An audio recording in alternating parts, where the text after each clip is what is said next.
بسم اللہ الرحمن الرحیم۔ حضرت عبداللہ بن مسعود رضی اللہ تعالیٰ عنہ سے مروی ہے کہ رسول اللہ صلی اللہ تعالیٰ علیہ وآلہ وسلم نے ارشاد فرمایا، جنت میں آخر میں داخل ہونے والا جو شخص ہوگا، کبھی وہ اٹھ کر چلنے لگے گا، کبھی وہ منہ کے بل گرے گا، کبھی اسے آگ لپیٹ لے گی، پھر جب وہ آگ سے نکل آئے گا تو اس کی طرف دیکھے گا اور کہے گا، بابرکت ہے وہ ذات جس نے مجھے تم سے نجات دی۔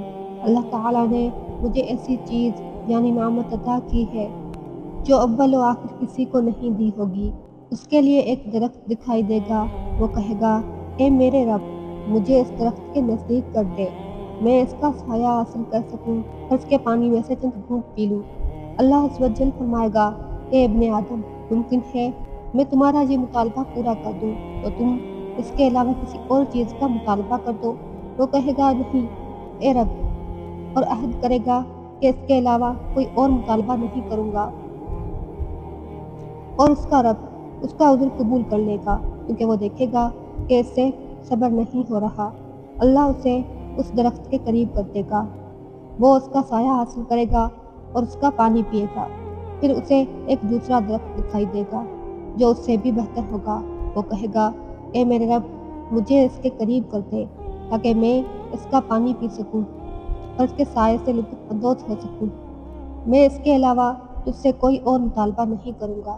اللہ تعالیٰ فرمائے گا، اے ابن آدم، کیا تم نے مجھ سے عہد نہیں کیا تھا کہ تم اس کے علاوہ کوئی اور مطالبہ نہیں کرو گے؟ ممکن ہے اگر میں تمہیں اس درخت کے قریب کر دوں تو تم کوئی اور مطالبہ کر دو۔ وہ عہد کرے گا کہ اس کے علاوہ کوئی اور مطالبہ نہیں کرے گا اور اس کا رب اس کا عذر قبول کر لے گا کیونکہ اللہ تعالیٰ دیکھے گا کہ اسے صبر نہیں آ رہا۔ اللہ تعالیٰ اسے اس درخت کے قریب کر دے گا، وہ اس کے سائے سے لطف اندوز ہوگا اور اس کا پانی پیے گا۔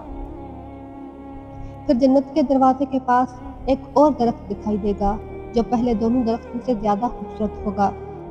وہ کہے گا، اے میرے رب، مجھے اس درخت کے قریب کر دے تاکہ میں اس کے سائے سے لطف اندوز ہو سکوں اور اس کا پانی پی سکوں، اس کے علاوہ تجھ سے کوئی اور سوال نہیں کروں گا۔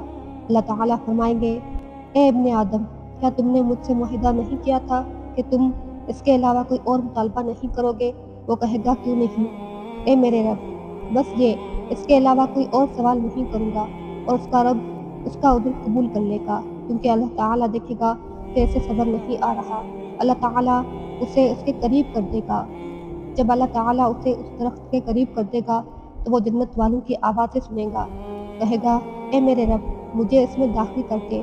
اللہ تعالیٰ فرمائے گا، اے ابن آدم، میری طرف سے کون سی چیز تجھے خوش کر دے گی؟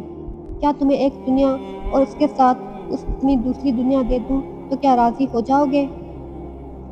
وہ کہے گا، اے میرے رب، آپ رب العالمین ہو کر مجھ سے مذاق کر رہے ہیں۔ حضرت عبداللہ بن مسعود رضی اللہ تعالیٰ عنہ ہنس پڑے، کہنے لگے، کیا تم مجھ سے پوچھو گے نہیں کہ میں کیوں ہنسا؟ لوگوں نے پوچھا، آپ کیوں ہنسے؟ تو حضرت عبداللہ بن مسعود رضی اللہ تعالیٰ عنہ نے کہا، رسول اللہ صلی اللہ تعالیٰ علیہ وآلہ وسلم بھی اسی طرح ہنسے تھے۔ لوگوں نے کہا، اے اللہ کے رسول صلی اللہ تعالیٰ علیہ وآلہ وسلم، آپ کیوں ہنسے؟ آپ صلی اللہ تعالیٰ علیہ وآلہ وسلم نے ارشاد فرمایا، اللہ رب العالمین کے ہنسنے کی وجہ سے۔ جب اس نے کہا، کیا آپ رب العالمین ہو کر مذاق کر رہے ہیں؟ اللہ تعالیٰ فرمائے گا، میں تم سے مذاق نہیں کر رہا، لیکن جو میں چاہتا ہوں اس پر قادر ہوں۔ سبحان اللہ۔